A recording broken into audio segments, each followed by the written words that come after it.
right. All glories to Mother Atasha, all glories to Religion of Love, all glories to the assembled devotees, all glories to the Supreme Lord. O Lord God, please help us about these teachings and be an example of love in the world. Jai. All right, today we're going to be starting from the Peace Book, from the Religion of Love. And this book is very special because it gives a lot of tools and knowledge by which we can attain to peace of mind. And these tools are very, very, very effective. So let's go ahead right into that. Oh, welcome, brother. Welcome. Peace. I, Rajat Khan, by the grace of God, a devotee of God, and a disciple, was as a river without water, a sea with no salt. For though I sought not trouble, yet... Oh, I forgot to start the timer. Yet trouble came upon me. I sought not hate and strife, yet they too were before me. And I came low before my spiritual master, saying, I am as a sinner and a hypocrite. For though I have taken the vows of a devotee and a disciple, have sworn to serve the servants of God, by love alone, still am I full of anger and hate, and my words are harsh to hear, and many more enemies I may make, and so betray this message of God. And I asked of her, saying, Let me go down into another country, away from my enemies, to a new place, among a different people, there to find peace. And she answered me thus, saying, Why seek you inner peace by outer action? Seek not another place nor people, but seek instead the spiritual knowledge by which a man may know himself, and knowing himself may free himself from the pain of anger and of hate. For where can a man go that he takes not himself? And for answer I did tell that I had studied much the holy books of God. And what have you learnt? She asked of me. I have learnt, I said, that we must not kill, that we must not even be angry. I have learnt that we must love everyone, even up to and including our own enemies. In truth, all the holy books of God tell us to love. But on how to love, the holy books are silent. Then in frustration cried I aloud, How then am I to live in this world? How then am I to love when others with cruel words and evil actions can make me hate? And she told to me a tale, starting. It was early on a wintry morn, in the time when a pale crescent moon still lingers from the night before, that the enlightened one set out upon the path. Now, he hadn't traveled far when he met a group of villagers who began, in error, to rebuke and revile him. And such was the tumult of curses, of slanders and insults, they rained down upon him, that any other would have fled away from them. Yet he calmly stood, patiently he listened, and when at last he spoke, it was to ask of them, Please let me leave, as I am promised in the far-off village of Y. But I will come again to the same place, upon this same path, at this same time, 1 week from now, and happily will I meet with you again. Now by his speech, by his calm, his patient and plain manner, by all these things were the villagers subdued. And one asked of him, How is it that you hearing have not become angry, as any other man would do? And he answered him humbly, saying, Please forgive me that I do disappoint you. If only you had come a few years back, then could I have satisfied you. But now I no longer have any anger left in me to give to you. And smiling, he went peacefully upon his way. In the times to come, when the villagers would tell this tale, they would say of it, Our anger was as a fire, with which we wished to burn him, but he was as clear and as cool as water. Meeting such a one as this, the fire of our anger was extinguished. The tale told, she turned to me and said, "Godly men endowed with divine nature carry not the burden of anger, the contamination of fear. Yes, for the prophets and the saints, but I am an ordinary man, a farmer, a tiller of the soil. What of me and others like me? All men are godly men endowed with divine nature. All. There are those," she said, "who would keep you from this knowledge, who would have you believe that hate and fear, anger, anxiety, and hostility are the lot of all mankind. They have made of man a burden to himself. Go," she said, "to the place of the powerful, where the united nations of the world do meet. Look upon those who would make themselves high in the eyes of men. Consider that upon their very wall, engraved in stone, the word of God is written, that they shall beat their swords into plowshares, and their spears into pruning hooks. Nation shall not lift up sword against nation, neither shall they learn war any more. Though the writing on the wall they see, they do not see. While speaking words of peace, in secret they prepare for war. Blind leaders all. They wish to blind you too. For if you but saw the truth, you would be free, slave no more. Then where would the soldiers be to fight their wars? And to whom would they sell their weapons of destruction? Who then could they train in hatred and fear, saying, 'This is the way of the world'? They wish to teach you to think as the world thinks, for then you would act as the world acts. But you are not of the world." All right, let's start back from the top. Peace. I, Rajak Khan. Now remember, Rajak, he's sharing his experience, his story, but Rajak represents every man. We live and experience through what Rajak is experiencing, as every character, every personality in Scripture is really us. Their story is our story, as we're all servants of God, all trying to get out of this world of suffering. By the grace of God, a devotee of God and a disciple was as a river without water, a sea with no salt. For though I sought not trouble, yet trouble came upon me. Isn't that so? We're not looking for trouble, but doesn't trouble always find us? We don't want any strife. I sought not hate and strife, yet they too were before me. See, this is the way of the world. No one can avoid the threefold sufferings of life. Sufferings caused by nature, by other people, and by our own minds and bodies. And the other people one, that really gets to us, doesn't it? It's the sufferings caused by other people that can really make us hate, can really make us angry, can really make us sad. Make us. Now that's an illusion right there. They don't actually make us, but we'll get to that.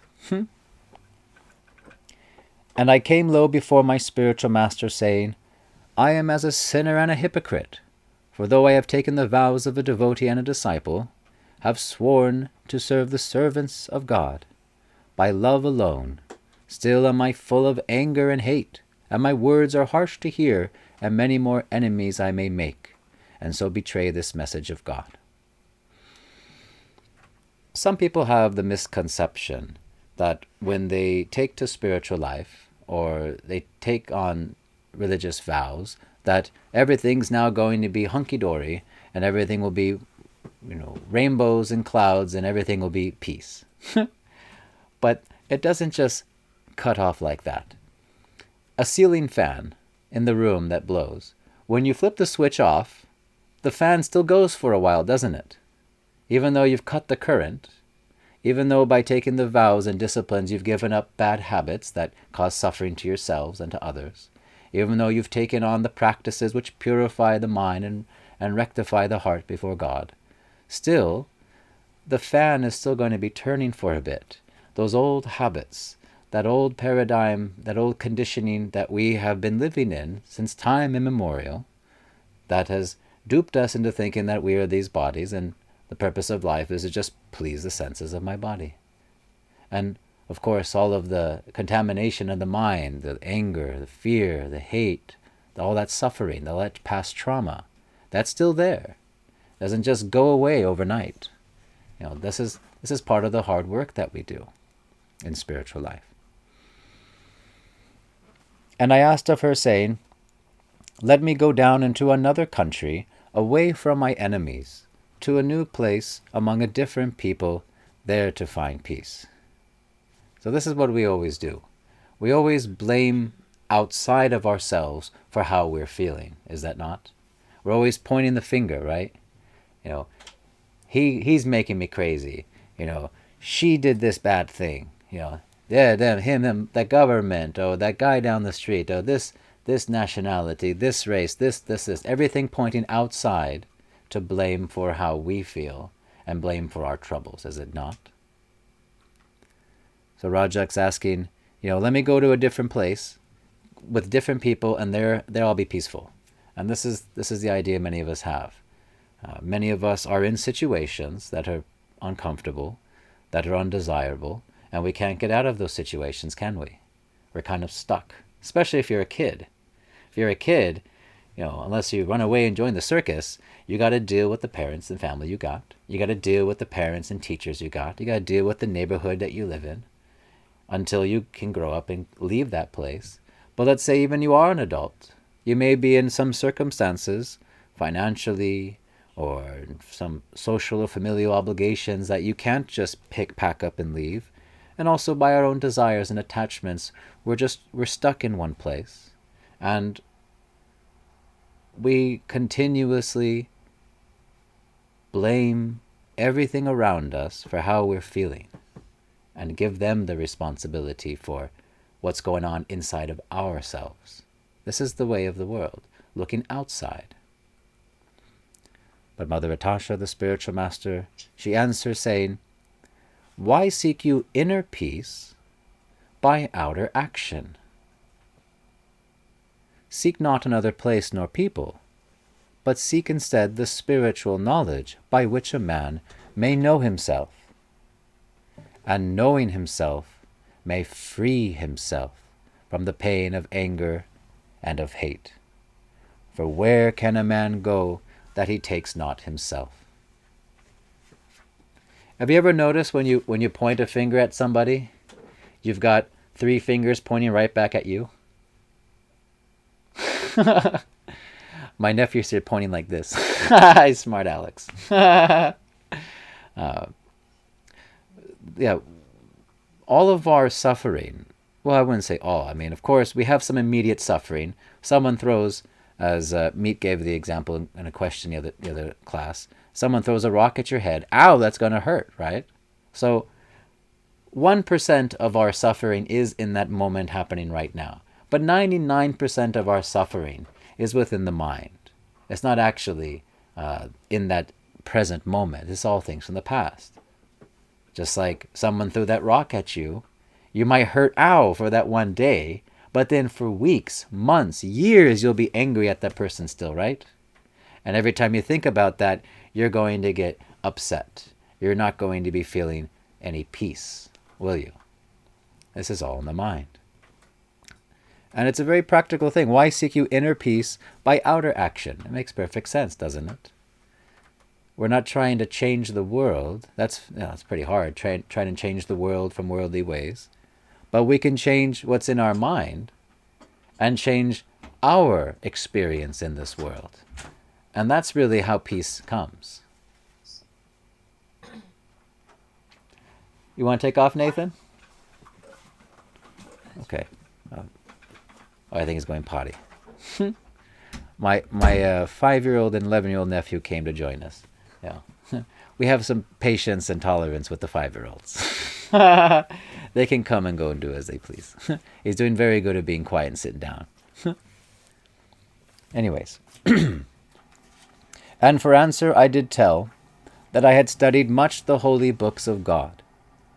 And what have you learnt, she asked of me, I have learnt, I said, that we must not kill, that we must not even be angry. I have learnt that we must love everyone, even up to including our own enemies. And this is all the holy books teach this. All the scriptures of God teach us to love one another, not to cause harm or suffering to one another, kindness, compassion, mercy. These are the tenets of the message of God that we can read and hear about in the scriptures over and over again. All right, but Rajak says, but in truth, all the holy books of God tell us to love, but on how to love, the holy books are silent. Now, this is a good point. Turn the other cheek, right? That's what we're told. When someone strikes you on one cheek, turn the other. What does that mean? It doesn't mean just become a punching bag. How do we learn to love one another? How is this even possible? When, as Rajak says, how am I to love? How am I to live in this world? How then am I to love when others with cruel words and evil actions can make me hate? And if you know Rajak's personal story, he's had to endure a lot of suffering. He's had to deal with a lot of troubles unnecessarily brought on by ignorant people around him. And I think we've all experienced this before, haven't we not? The ignorance of others, so unnecessary, so nonsense, so foolish, that causes us such great suffering. How can you love your enemies when your enemies are so nasty and acting so evil, right? Or as we perceive to be evil. And she told me a tale starting. Oh, and this is the story. We've heard this story many times. This is actually the story of the Enlightened One, is the story of Lord Buddha.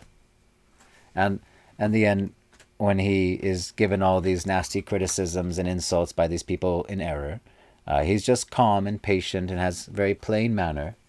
And he just says, please excuse me, forgive me, I'll come back in a week to talk with you all if you don't mind. And they understand he's not the guy, and then they all calm down. And they ask him, how could you not react in all this anger? How could you just be so chill? And he smiles and says, if only you had come back a few years ago, I could have satisfied you. So sorry I disappointed you by not giving you anger. But now I no longer have any anger left in me to give you. And that's the thing. You see, people are always going to be people. This world's always going to be this world. There's always going to be suffering and troubles that just come with the package of this body and this life. But the pains within ourselves, the pains of anger, of hate, these are all optional. See, of those threefold sufferings, or sources of suffering I mentioned earlier, of others, nature, and our own minds and bodies, well, the mind part, that is an optional one. That is something that we can change, because all of our feelings all come from our thoughts, and nobody puts them into us.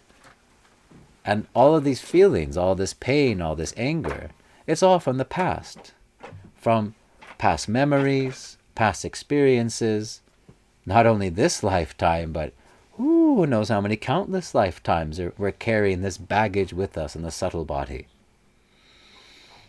And Lord Buddha, one person said to him, how can you be so amazing? I could never be like you. You're so wonderful. And Buddha said, I'm just like you. The only difference is I'm awake.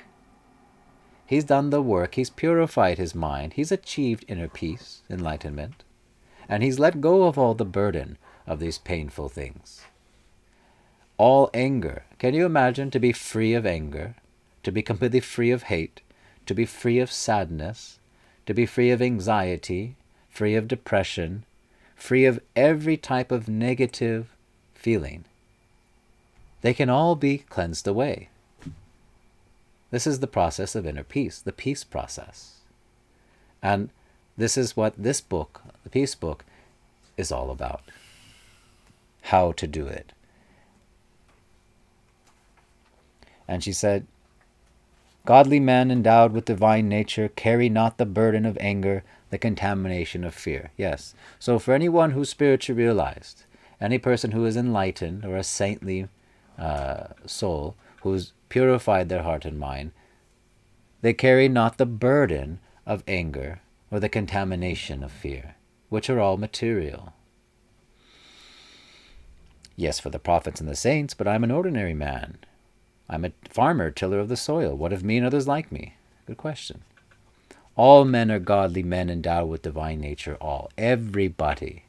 Every single person. Every living entity is an eternal spirit soul. And the nature of the soul is eternal, full of conscious knowledge, and ecstatically blissful. This is the nature of the spirit soul. But we don't experience that, do we? What do we experience? We experience not eternality, we experience death. We don't experience full conscious knowledge, we experience forgetfulness and ignorance. We don't experience ecstatic bliss, we experience suffering. We experience problems, troubles. I mean, yes, there's joy, there's happiness in the world, sure. But it's always limited and temporary. It comes and goes, it comes and goes. There are those, she said, who would keep you from this knowledge, and would have you believe that hate and fear, anger, anxiety, and hostility are the lot of all mankind.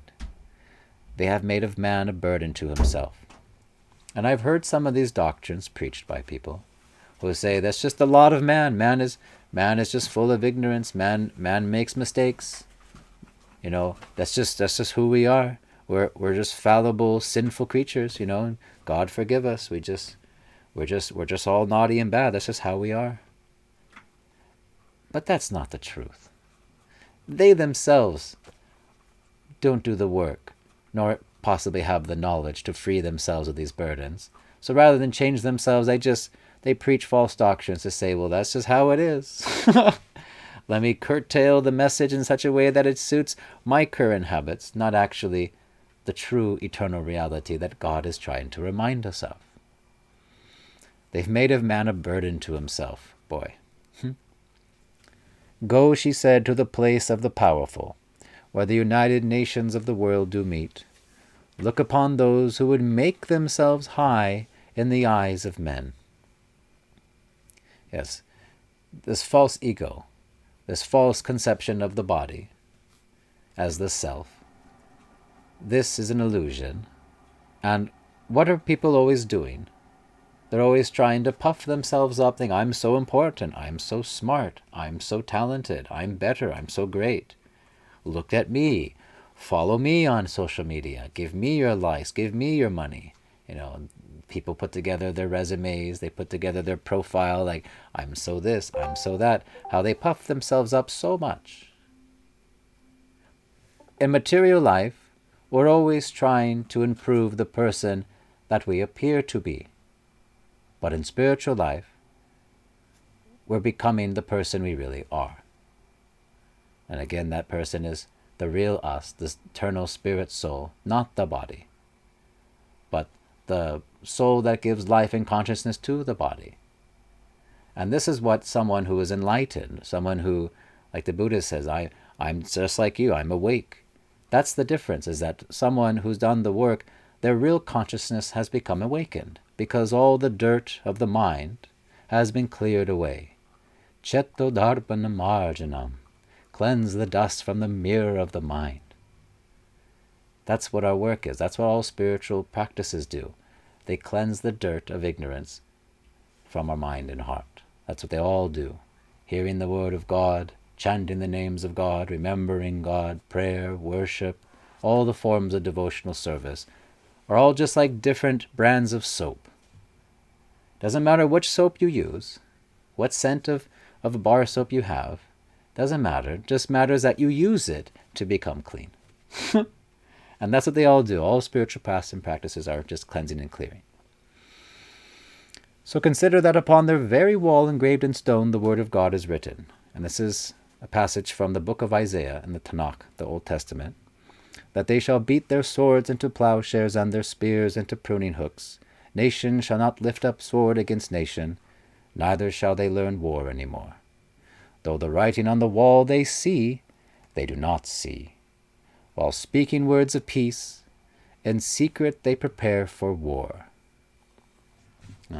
Hypocrisy. In the Vedic scriptures, it says that the current age we live in is the iron age of quarrel and hypocrisy. And what is hypocrisy? Saying one thing but doing another. Or as these false leaders, talking diplomatically to all the assemblies of the other, puffed up leaders of the world, saying peace, peace, we're all doing nice things, sure, sure, but secretly they're planning for war, they're creating shiesty economic policies, they're doing all sorts of wretched things. Hypocrites. And boy, does that really discourage us, right? We're just so tired of the hypocrisy, of the corruption. Oh, we're so tired of it. Everybody's hungry for just truth, for someone to tell us what's real, just to be honest. Blind leaders all, they wish to blind you too. For if you but saw the truth, you would be free, slave no more. Then where would the soldiers be to fight their wars? And to whom would they sell their weapons of destruction?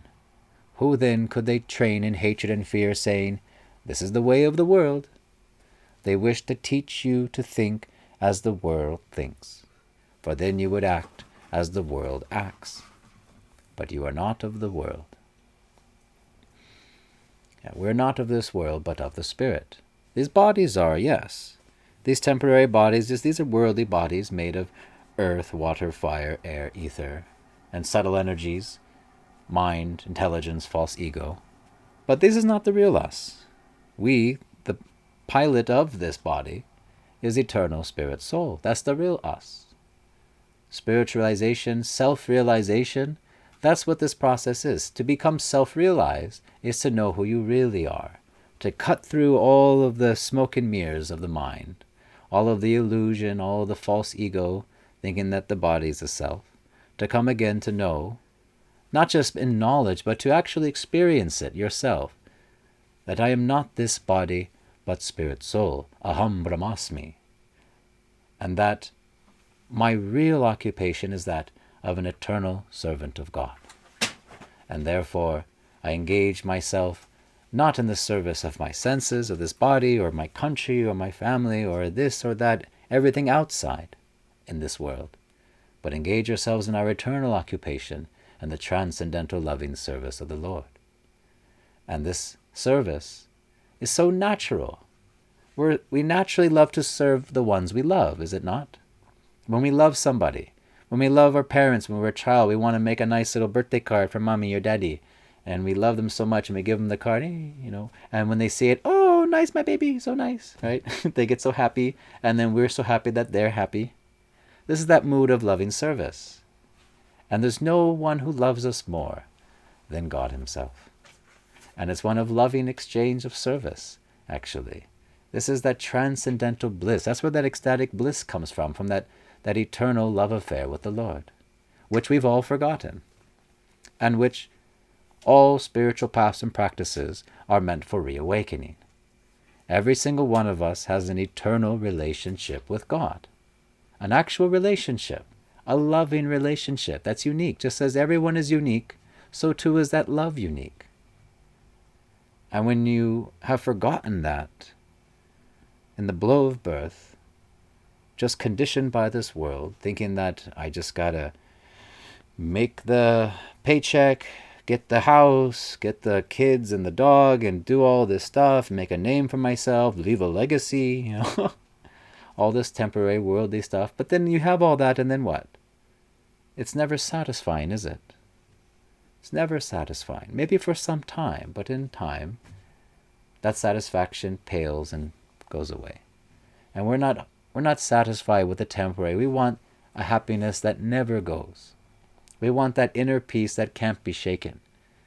When the whole world is quaking and everyone's going nuts, that a self-realized soul will not be disturbed, will still feel that love and peace. Even you throw a rock at his head. He'll say, ow, that was naughty, but hey, whatever. I'm still happy inside. This is the godly nature that every man is endowed with. This is the nature of every spirit soul. And this is everybody's destiny if we choose it. And this goes for everybody, even the crazy people, even the angry people, even the most evil, wicked people throughout history who we think, oh my goodness, they were so bad. Those real nasty tyrants and murderers of history, past and today, even they, just their covering, their ignorance over the soul, their consciousness, is much, much thicker. Heaven and hell are not so much places as they are degrees of consciousness, measuring how near to or far from truth we are. So, okay, I think we'll pause it there for now. All right. Does anyone have any questions related to the class? I would have loved to get into so much more. There's just so much, just building the foundation for the peace teachings. Does anyone have any questions? Yeah, it's still kind of forming in my head. It's a simple question. Pretty easy answer, I imagine, as well. But, if everyone is on the same path, no matter how bad they are, I've practiced aversion towards a lot of people if they seem kind of bad. And I was just wondering, if everyone's going to be, they should be a devotee, or they have their own connection with God. I kind of think about it sometimes, like, is it wrong for me to avoid these people? Sure. I understand what you're saying. I don't really enjoy being around, if that makes sense. Oh, I gotcha. Yes, in knowledge we know everyone to be the beloved lover, the servant of God. Every single entity is a child, son and daughter of the Lord. Everyone. And everyone is on a path. Everyone is on the path to God, except some are walking the opposite direction. And some, well, not some, most, have forgotten all of this and cannot hear the truth, don't want to hear the truth. There's so much in illusion. And I understand that, of course, we wish to love others. We want to give help. We want to give love, because love is not love until it is given. But at the same time, we must have love for ourselves. And we must nurture and protect our own consciousness, because all association has an effect. Now, I mentioned earlier in the class commentary that oftentimes we can be in situations where we cannot avoid the association of some people. Certain family members, certain co-workers, even a neighbor, they're practically unavoidable. Now, for those that you can avoid, who you know are not beneficial association for your spiritual life, then we do our best. The simple rule for how to enter paradise is whatever is beneficial for you on the path, take it up, and whatever is not beneficial, give it up. And this could be circumstantial, individual to every person. And we really need to surround ourselves with only positive or good association that's going to help us come again to God. That's going to help purify our consciousness. Is this person's association going to inspire and uplift me and remind me of the Lord, remind me of the path? Or is this association going to just be a real drag and just be mundane, materialistic, disturbance? Is this book going to be good for my consciousness and help me reawaken to my eternal natural self? Or is this book just going to, again, just distract me and give me some temporary entertainment for the time being, and I'm just back at square one? So we're always being mindful. The devotee of God is ever discerning on what is beneficial and what is not beneficial, what is purifying, what is contaminating. And there are very toxic people out there, toxic association that is not very good association for our spiritual life. Just being around some of these people by their energy, by their words, by their actions, it's just, it's very ick.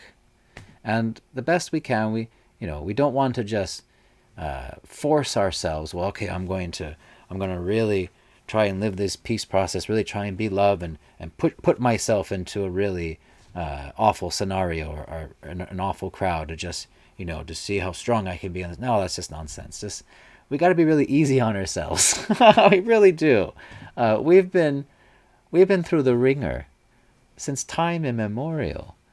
Oh my goodness, the odds are really against us.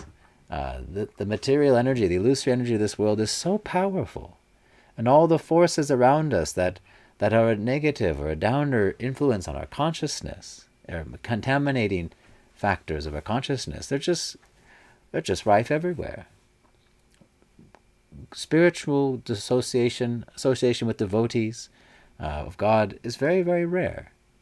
And Mother Natasha taught us that if there is no good association around you, then it's fine to be alone. Just you be good association for yourself. Now, again, but not every person or situation are we able to avoid. Some we have to deal with.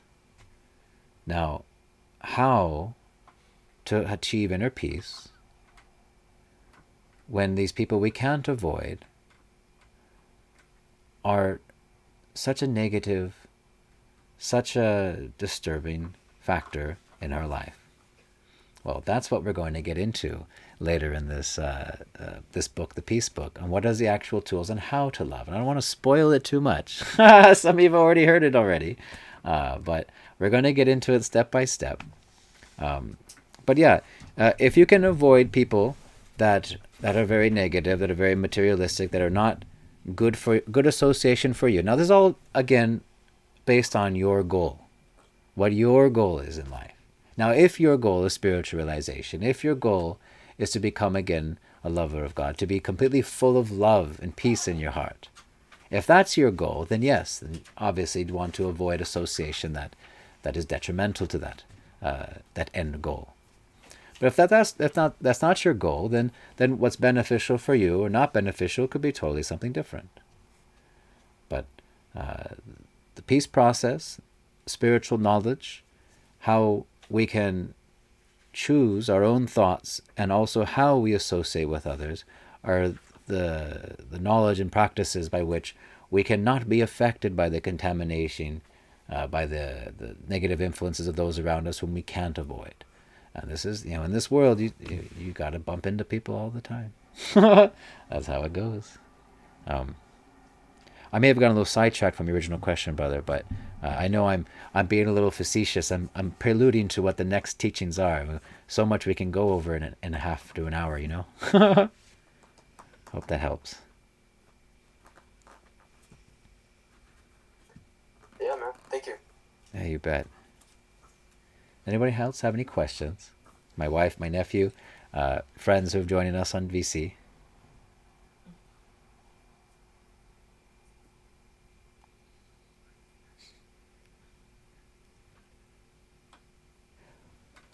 Would anyone like to share a comment then, related to what you've heard?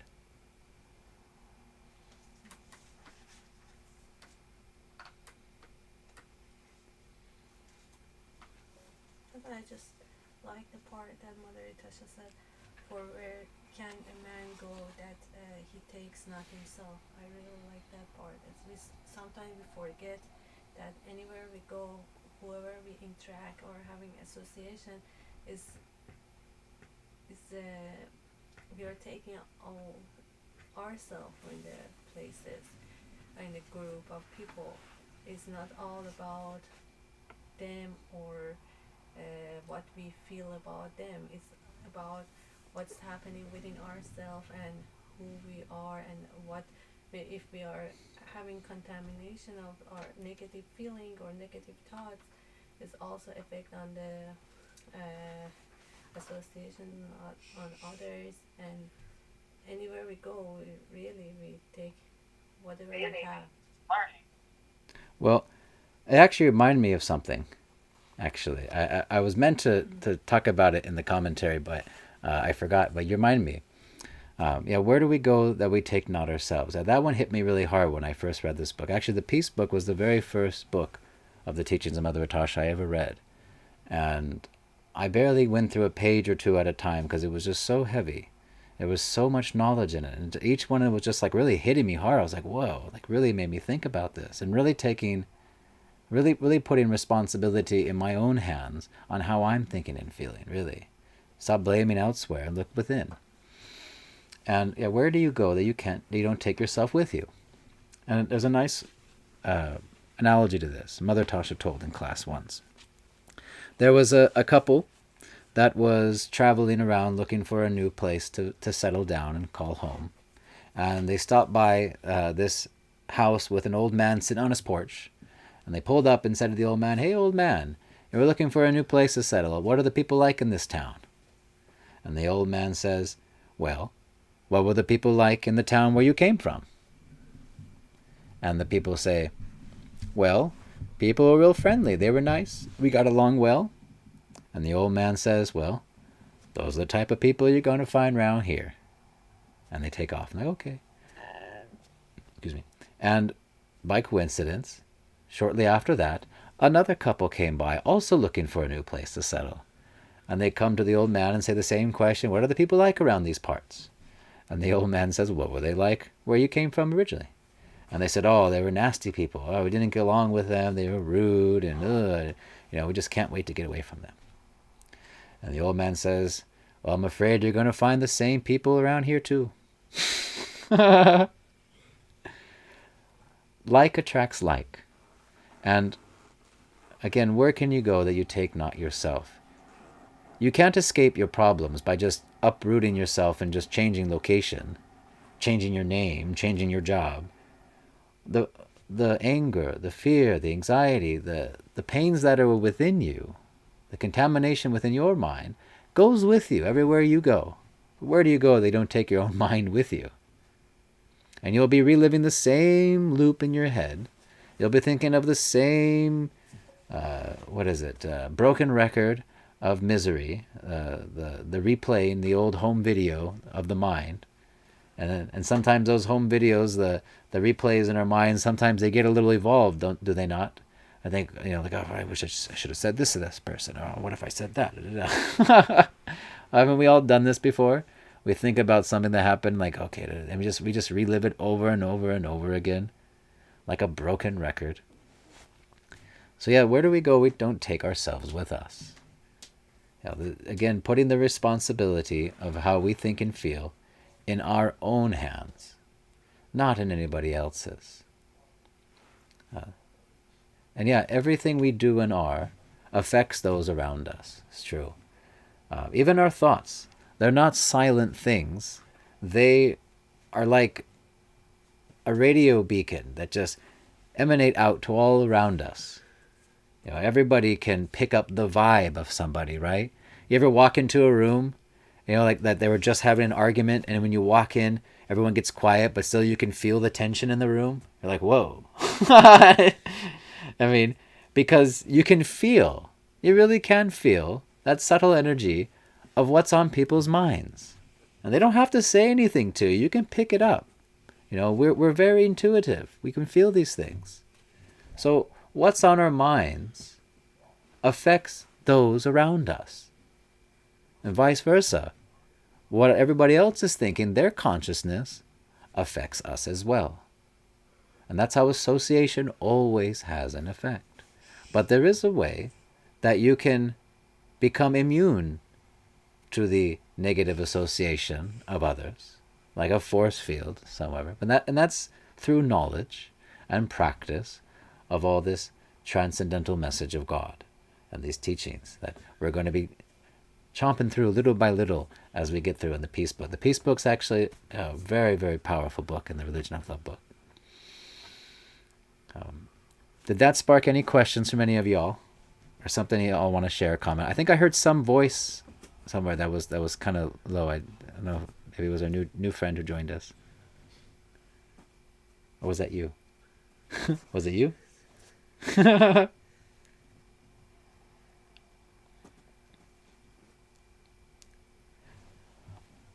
Or if y'all just waiting for me to say what happens next, I can just read more. Since we got a little time. Why not? Let's go see what happens next. Okay. Aha. And we three, disciples and brothers, were with me went west, where she did show to us a multitude of wondrous things. Our minds turned inside out. We saw caravans of memories, oceans full of centuries. Still I could find no peace.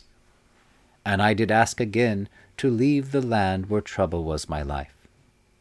And hating all the world and worldly life, I did declare to all, I now renounce the world. And she in answer smiled and said, To be renounced and still to hate is no renunciation. Renounce your hate, for that would be a real renunciation, not the going to the forest sitting underneath a tree. Then teach me how to be as God would have me be, and carry not this weight of anger and of hate.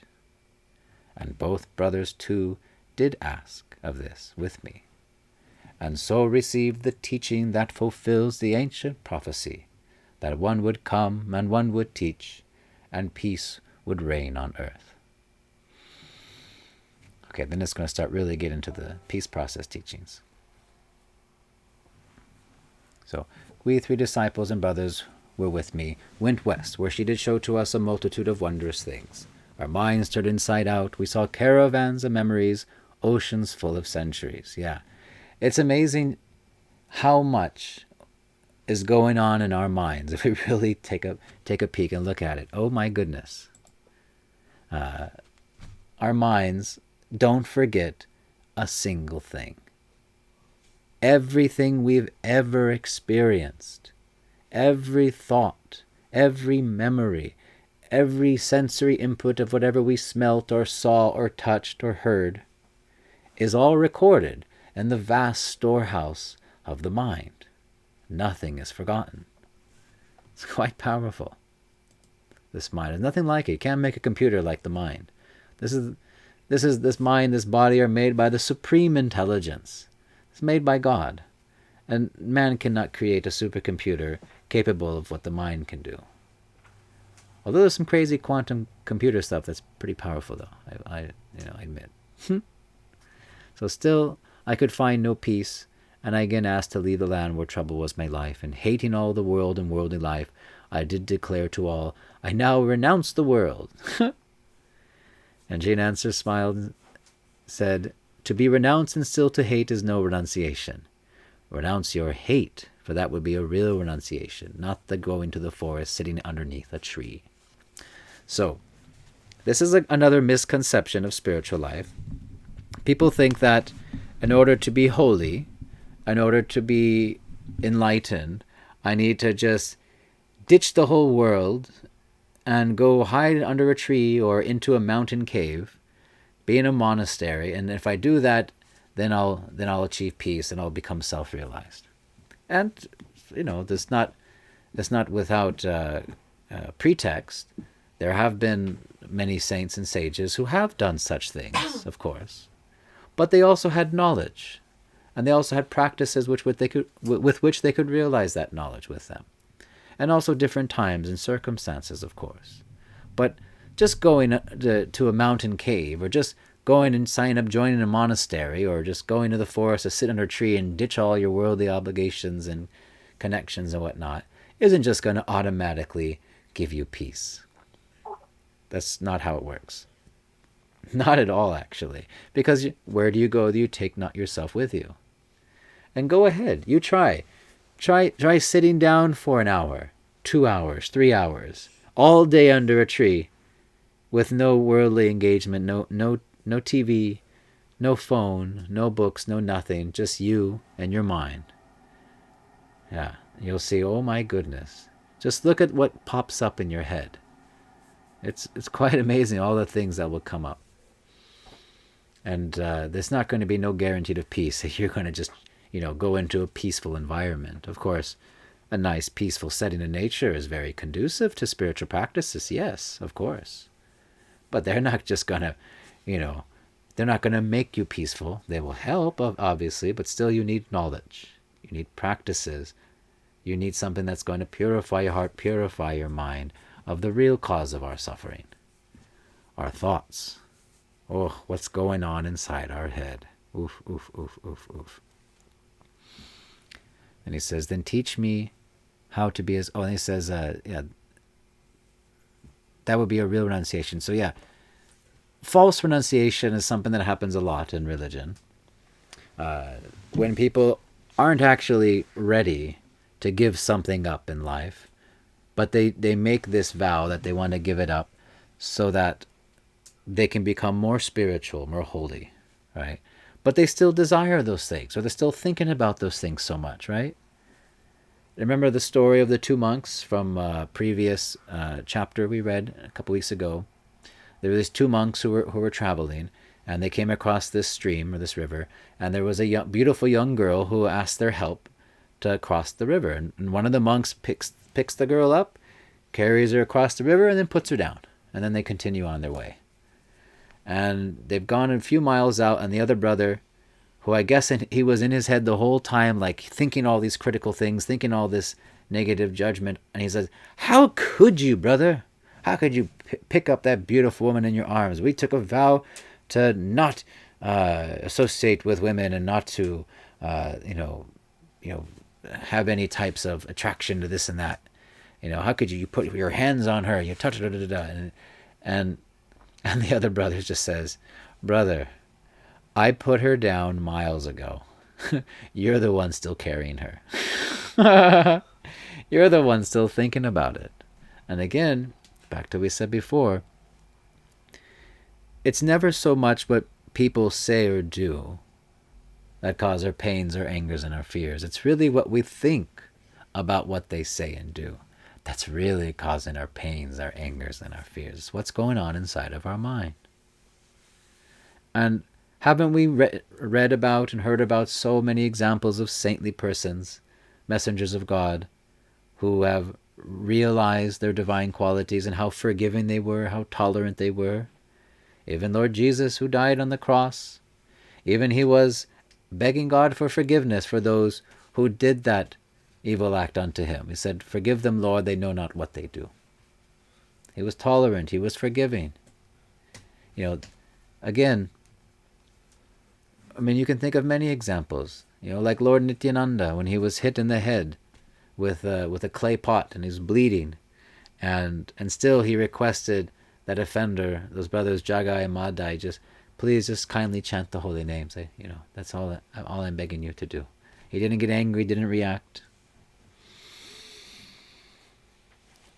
This is the nature of the spirit soul: tolerant, forgiving, gentle, meek, kind, loving. Where instead of giving hate for hate, the devotee of God gives love in return. And if you're still wildly attracted to something and you say, I'm just going to give it up, don't take a vow of celibacy unless you really have knowledge and you're very determined in your desire that you really don't have that desire for it anymore.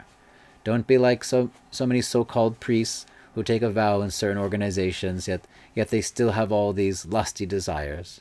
And now they've taken the vow and people are watching them and they can't act those desires out, and so they get twisted up inside with guilt and shame, and it comes out in very perverted and messed up ways, does it not?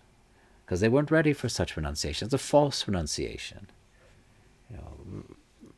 Renouncing worldly things happen naturally. Just like that analogy of the ceiling fan. When that fan keeps turning when you cut the switch off, so too us, having been running on material energy, have been seeking material pleasures one after the other. We don't just give up those habits or those desires or running on that energy just right away. And now I'm on spiritual wavelength. Now I'm in spiritual consciousness. That doesn't just happen like overnight, no. It's a gradual purification of the mind and heart until go from the material energy to the spiritual. Think of two primary energies in existence: material energy and spiritual energy. Material's temporary, and spiritual is eternal. Material happiness is temporary. Spiritual happiness is eternal. And that's what we gradually shift over to, is running on different energy, like switching from DC to AC or AC to DC, for example. And it's like a giving up of the lesser taste for a higher taste the more you advance in spiritual life. Just like how when you're a little kid, you play with some whatever nonsense toys, right? Maybe some Cabbage Patch Kids, play with some crayons. And then you grow up older, and now you're not into those things anymore. And it's not like you said, I renounce Cabbage Patch Kids. I renounce these dolls. It's not like that, It's just you grew up, you grew out of it, and no longer you have the desire for these things. And that's what a real renunciation is. It's just you actually give up the actual desire for it because you developed a higher taste. You're getting more joy, and you're benefiting so much more from all the spiritual association, all the spiritual good things like the message of God, like chanting, like service, like being around devotees, etc., etc., etc. And it's a gradual process, one that I myself have experienced. My friend is here, Yeti. He knows me. I used to play this video game all the time, and I was all about it. And I naturally my desire for it just went away. I even gave him my logins to all of my accounts. I said, here you go. They're yours, brother. And he's like, you sure? I'll keep them warm for you, anytime you come back. And I said, no, I'm done. And I really meant it because I really lost the taste for these things. I really did. And my time now that I used to spend in this gaming now is spent in all this wonderful spiritual practices and all this study of God's message and chanting. I'm chanting so much more often now. I love it. And not feeling like, I have to chant more, but I want to chant more. I love it. I'm getting so much inner joy and peace from these things. And this is that gradual transference of that energy running on the old fuel and then running on the eternal fuel. It's a gradual shift. The fan will spin for some time, but you stay on the path, you keep up the practices, you keep your vows, and little by little, baby steps, you get to the goal, which is in here. And that's the hardest, greatest journey any man can make, is from the mind to the heart. And this is where the soul really is, right in here. If you raise your finger up, if Mother Tasha would do this in a crowd, raise your finger up. Now point to yourself. Yeah. Usually people point right here, don't they? There'll always be one or two be like, here. But most people will always naturally just point right here, right? Well, that's funny because that's actually where the soul is, as detailed in the scriptures. This is where the soul is seated, in the heart, right here. So, anywho, a few minutes left. Does anybody have any last question?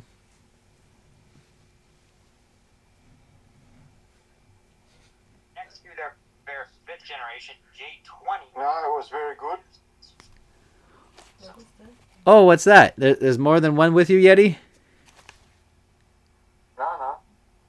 What is it? Oh, okay. thought I heard Trapper's voice. Nah. Well, anywho. Poor old Trapper. Well, Trapper's another gaming buddy from, I'm still in touch with a few of the old gaming blokes. Kudos to my nephews for sticking around. The young 5-year-old stuck around for a good while. He got antsy. And the 11-year-old he went from a chair to sitting again here. And now he's laying on the floor like, this is, you got through it, dude. Good on you. Good job. Sitting in on a class. He just showed up last minute. Hey, you want to sit and join us? Like, okay. Anywho, well, thank you all for coming. And I'm really excited for the future classes on the Peace Book because we're really going to get into some amazing tools. Really. And I'm not just saying that from a theoretical standpoint. From practical experience myself, boy, have these helped me huge to let go of junk from my heart and mind. Oh, my goodness. And how I'm not so bothered by so many things in the world like I used to be bothered at all, thanks to this knowledge and these tools. So, anywho, all glories to Mother Ratasha, all glories to Religion of Love, all glories to the assembled devotees, all glories to the Supreme Lord. Jai. Good job with your song. Thank you. Thank you.